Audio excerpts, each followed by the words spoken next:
Bienvenue au nouveau marché de Bingerville. Pardon, bienvenue sur cette grande voie publique prise en otage par les commerçants. Ici, le désordre, l'insouciance, l'incivisme et l'indiscipline sont bien visibles et sont même les maîtres des lieux. Sur ce tronçon, commerçants, automobilistes, pousseurs de véhicules à bras, piétons, tous luttent la voie principale et les voies secondaires. Ici, c'est une voie principale. On ne peut pas passer. Deux personnes ne peuvent même pas passer. Vraiment, je demande aux autorités de Bingerville de pouvoir vraiment sauver la population de Bingerville. Bingerville, c'est une grande commune. On souffre ici. Puis, cette voie envahie par les commerçants est l'entrée principale du quartier. Aujourd'hui, difficile pour les riverains d'avoir accès aisément dans leur cité et de vaquer librement à leurs différentes occupations.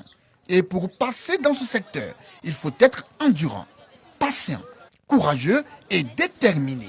Le comble, c'est lorsque les habitants ont un problème de santé. Une fois, il y a eu un cas qui s'est passé ici. Il y a une dame qui a piqué une crise pour aller chercher un véhicule. Vraiment, c'était difficile. Pour rentrer avec le véhicule, c'est tout un problème. Tu ne peux pas rentrer avec un véhicule. Sauf les gens qui habitent l'autre côté, ils sont obligés de rentrer. Et moi-même, chaque fois, quand ces personnes sont rentrées, j'ai mal pour eux parce que des personnes qui louent vraiment des appartements un peu chers, pour rentrer, ils ont pratiquement des 4x4 eux tous.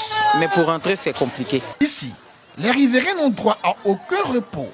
Ils ne connaissent ni grasse matinée, ni sieste à cause des bruits incessants et assourdissants des commerçants.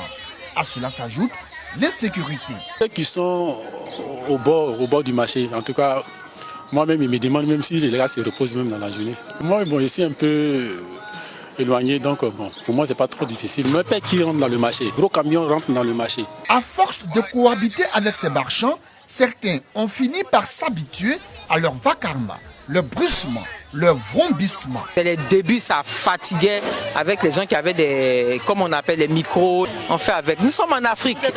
On est habitués. Ce qui est désolant, affligeant, déplorable et regrettable, c'est le fait que la présence de ces vendeurs et vendeuses est encouragée par certains riverains.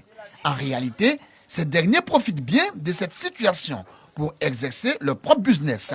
Bernadette en est la patronne. Ça ne nous dérange pas. Comme on travaille, c'est nos boulots qui est ici.